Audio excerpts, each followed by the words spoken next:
Like most kids growing up, mine was always active, soaking information from every source. Instead of wanting to go to the park or the pool, I was always drawn to the science center or the museum for the new exhibits or the historical replicas. But the biggest source of information was my school. I love school, I love learning, processing new information, understanding new concepts, and gaining more knowledge, whether it be dissecting frogs, sharpening my writing, learning that new math trick, or exploring battles of the Great War. But because I enjoyed school, learning came easy to me, and I didn't have to put in as much time or effort as my classmates, especially those who didn't like school, who crammed for tests, and who spent more time worrying about grades than actually the content. Even though I did well in school and was engaged in class, I wasn't always the best student. In early years of middle school, I had a tendency to complete my assignments almost always on the day that they were due. And you know what? It didn't matter. My grades were great. That's because my bare minimum got me what I wanted. So I had no incentive to change. I had no incentive to improve my effort or my time or my skills that I used in school. And then I got to 9th grade, and what worked in the past no longer did. I started to be graded not on my performance compared to a rubric or other students. Rather, I was scored on how I improved and harnessed my skills. My devotion and effort was the root of this new system. Before this, I had no reason to add any extra effort into my academics. But now I had to focus my full efforts on getting better and better. The hard truth was that I had never put any efforts into improvement while everybody else did.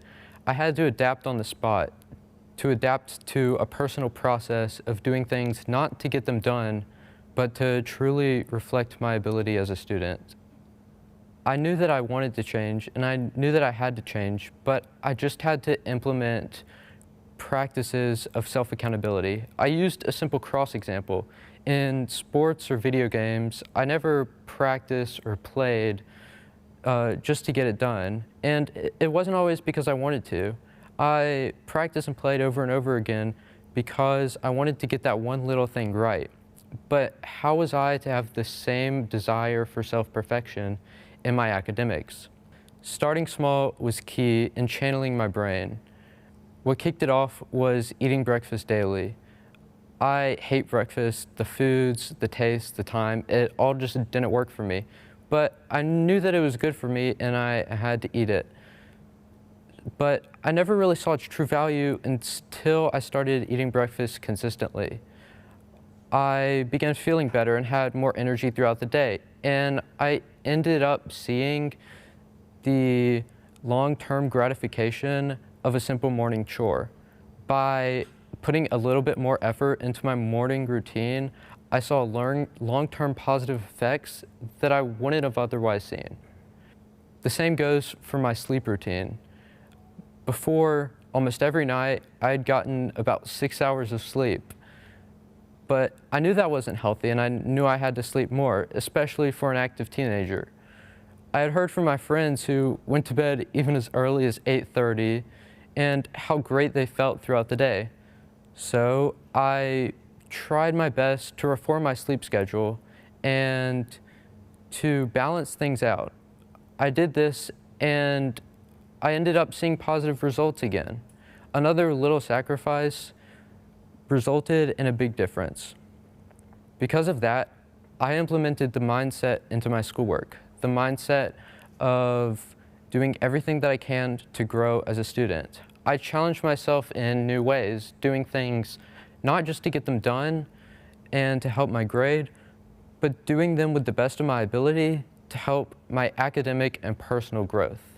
Whether it be taking advantage of extra credit opportunities or self-grading completion work, I tried to do everything possible to fully advance myself as a student.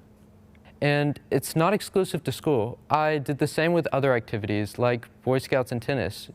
giving every merit badge and practice the same attention that an Eagle project or tournament receives. Simply put, I made this new practice universal.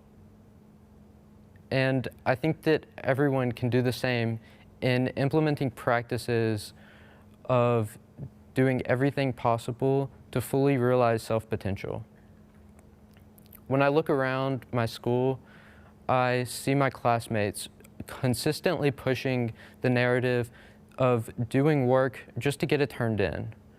But why fill in the answers when you could do something that reflects your true ability? If you have to do something, make it into something great that you're proud of. And whatever that one little task is, give it your everything and take full advantage of, and don't waste your time and effort. Thank you.